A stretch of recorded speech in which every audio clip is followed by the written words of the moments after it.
Quando a gente olha o que aconteceu durante o conclave, é muito interessante ver ou pelo menos ali no enterro e tudo mais, né, os chefes de Estado todos juntos. E algumas coisas acontecem assim em paralelo, né? Então É, você encontra o Trump, encontra o Zelensky. faz uma fotona lá, Exato, também parece que assim, é o foto-op. ensejo para É, outras coisas que também estão sim, acontecendo em paralelo no mundo. Você sim. vê agora o Papa Leão como alguém que pode ajudar na intermediação dos conflitos, né, na Ucrânia, em Israel. Eu Talvez. acho que o Papa Leão XIV ele vai ajudar o Trump a reorganizar essa ordem mundial aí. Eu acho que ele vai trabalhar junto. Às vezes, muitas vezes sem parecer que está trabalhando junto, mas ele vai ajudar a implementar a visão do Trump para o que ele acha que é o mundo.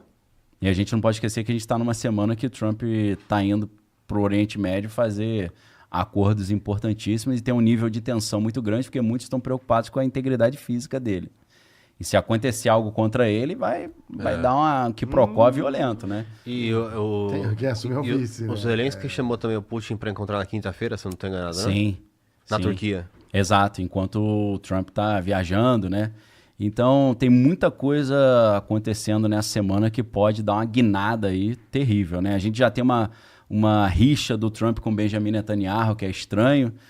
O Trump tá tomando decisões ali de fazer um acordo com a Arábia Saudita sem colocar Israel na jogada, dizendo que pode fechar um acordo com a Arábia Saudita sem a Arábia Saudita normalizar a relação com Israel, tá tirando Israel de cena. Aí entra a teoria do jogo de xadrez.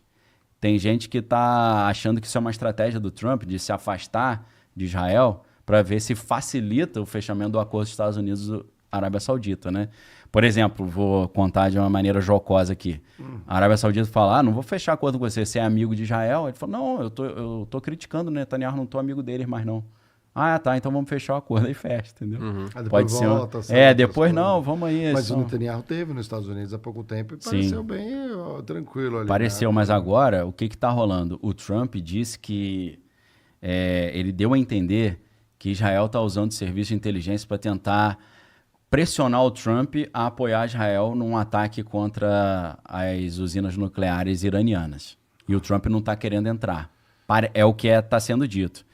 E a gente sabe que o serviço de inteligência israelense realmente eles têm muito poder, eles influenciam. Boa parte da história recente foi influenciada por eles, né? Tem coisa que é polêmica demais, eu não vou entrar no mérito aqui, mas vou dar um exemplo. Você vê entrevistas nos anos 90, e até no livro que o Netanyahu escreveu sobre terrorismo, lembrando que Netanyahu é um veterano do exército israelense, ele falando, olha, Estados Unidos, se vocês não fizerem uma ofensiva contra o Irã, contra o Oriente Médio, daqui a pouco os seus monumentos nacionais podem ser alvos de atentados terroristas, né? Então ele falava isso várias vezes, insinuando que a Estátua da Liberdade, né, algumas marcos ali da cultura americana poderiam ser alvo de atentado. Aí chega no dia 11 de setembro, você tem um negócio daquele, né? Tem gente que fala, Netanyahu, ele teve um insight ou tem algo a mais aí? Então começa a gente ficar preocupada com isso, né? Aí entra a máfia do PayPal, né? Eu não tô vendo ninguém no Brasil falando sobre isso. Pode ter gente que está falando, eu não sei, eu peço perdão, mas deveria estar sendo falado mais. O que é a máfia do PayPal? A revista a Fortune, alguns anos atrás, ela publicou um artigo chamado The PayPal Mafia, a máfia do PayPal. O que é a máfia do PayPal? São os primeiros caras que criaram o PayPal. A gente está falando do Elon Musk, o Peter Thiel, né, o Reid Hoffman, o David Sachs. Reid Hoffman a gente tira dessa jogada porque o Reid Hoffman é democrata, ele odeia o Trump. Agora, o resto da máfia do PayPal, Elon Musk, David Sachs e Peter Thiel, estão coladão com o Trump.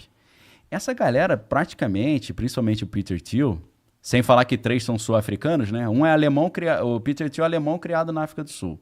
O Musk é sul-africano, o David Sachs também.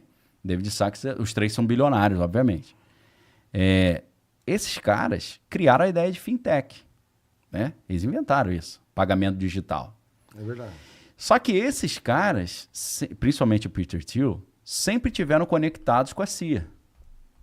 Porque o Peter Thiel, quando ele cria o PayPal, A CIA já tinha, desde os anos 90, Tem que monitorar. Né? um protocolo para a criação de moedas digitais e de um mercado de pagamentos digitais, para monitorar tudo que está sendo negociado, para que eles possam espionar tudo. Então já havia esse interesse de usar um conceito de moeda digital e de um mercado digital para você ter o...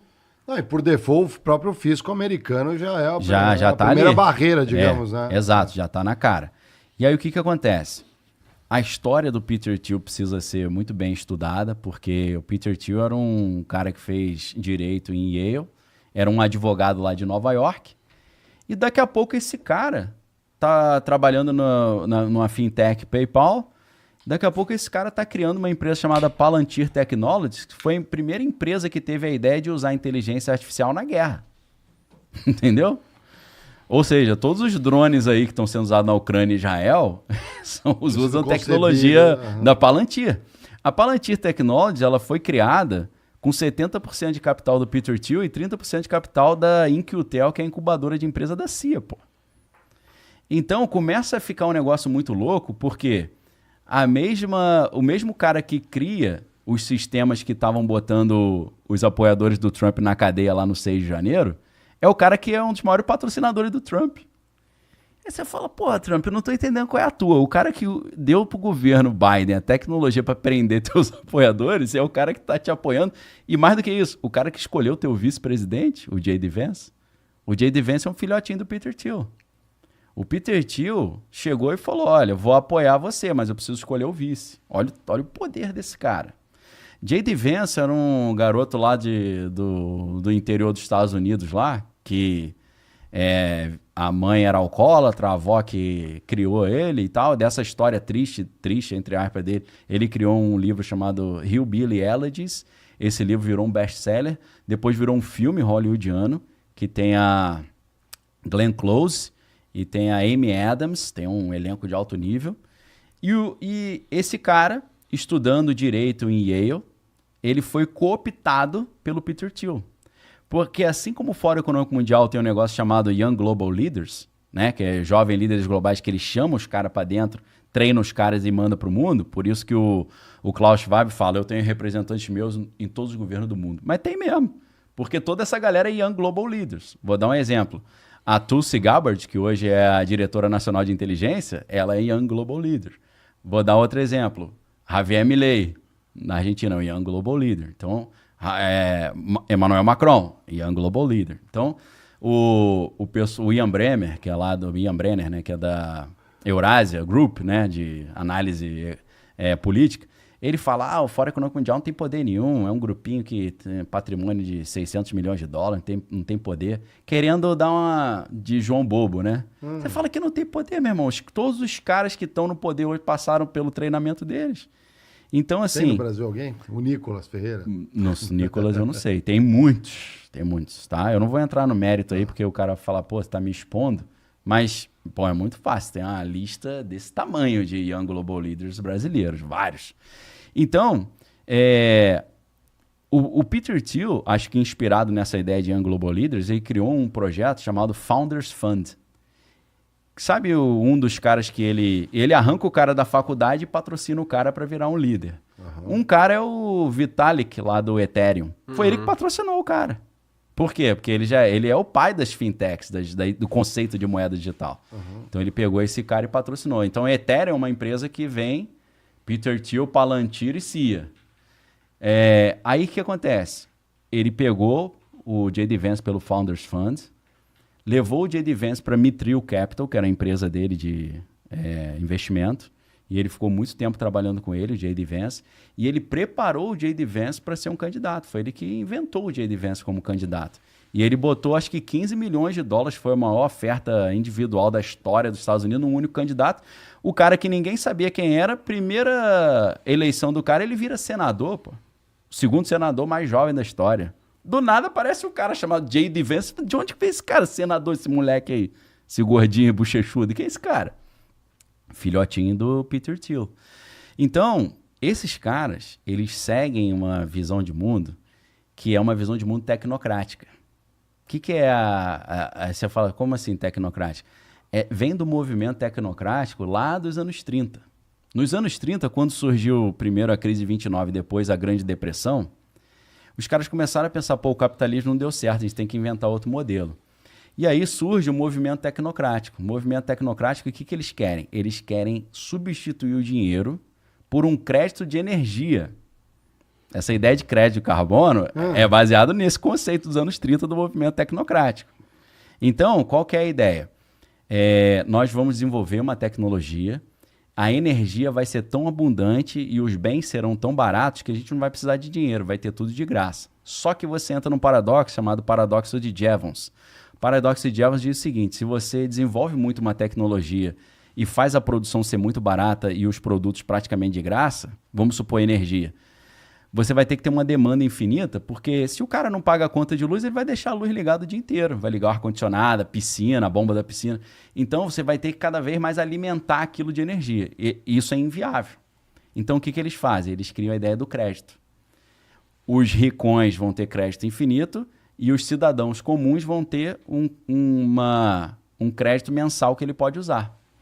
Então, a concepção do movimento tecnocrático é essa. A gente não vai escolher político. Uhum. Serão os melhores engenheiros, os caras mais gênios que vão governar e a gente vai ter tudo muito barato, mas você vai ter um crédito. Então essa ideia de você não vai ter nada, mas vai ser feliz, vem daí, desse movimento tecnocrático. Porque o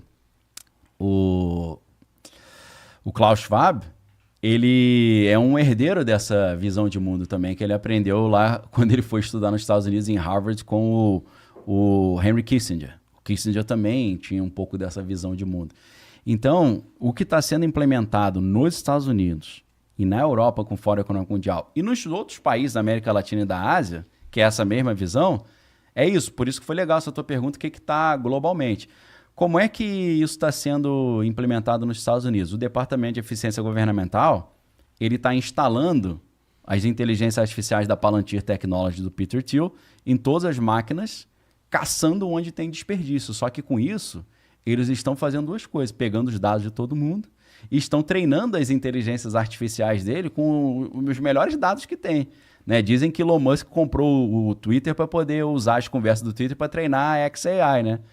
Para fazer uma aprendizado de máquina. Sim. Imagina se você tem os dados do Twitter mais os dados de todos os cidadãos americanos. Pô, você vence a corrida pela inteligência artificial. Que você tem o melhor material para treinar a inteligência.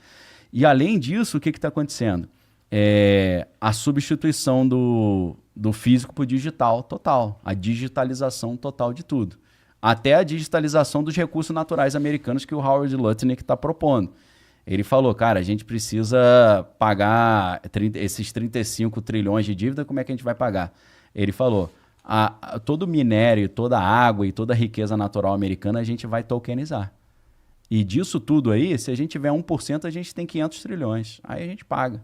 Então essa ideia da tokenização da natureza, da digitalização total, vem desse movimento tecnocrático, que na verdade acabou se tornando ilegal em muitos países, nos Estados Unidos e no Canadá, e alguns foram presos, porque era um negócio meio tirânico. Era uma coisa de uma ditadura dos tecnocratas e a população vai ficar tendo que viver de migalha dos créditos que eles iam dar de energia. E aí... Um membro do movimento tecnocrata canadense, chamado Joshua Hadelman, ele foi preso por causa disso. Quando ele saiu, ele não voltou para o partido do movimento tecnocrático, ele se aliou ao Partido do Crédito Social. A gente está falando dos anos 30. Nossa, muito antigo. Partido do Crédito Social, que tinha a mesma ideia. Você não vai ganhar salário, você vai ganhar um crédito. É isso que é a substituição do dinheiro físico pelo dinheiro digital, é isso. Não é dinheiro, é um token. É um Black Mirror, né? A pessoa tem isso, os entendeu? Pontos, né, do Uber, você como usuário. Né? Então, isso que eles já... A China usa. Então, a China é o protótipo, a China é o test drive. Porque se você consegue implementar esse 1,5 bilhão de chineses, você consegue implementar no Ocidente. Você só precisa de uma justificativa, um argumento. Aqui estamos digitalizando vários documentos. Aí que tá, será que os alemães sabem de alguma coisa? Porque lá, ou é uma questão cultural? Porque lá eles têm uma aversão para vários pontos que para nós aqui no Brasil já é bem comum de digitalização, de documentos, escritura de casa. Você tem que ir no cartório lá, é um negócio, é no papel, eles guardam papel. Eles têm, não sei se é uma questão de redundância, né, de não poder usar o sistema. Eu falo, inclusive, eu tenho amigos alemães que eles falam, sim, é uma questão até, alguns acham que é cultural. Na não sei se tem uma coisa por trás. eu vou com um outro desafio, Marião, pra você. Você acha que tinha grilheiro na Alemanha?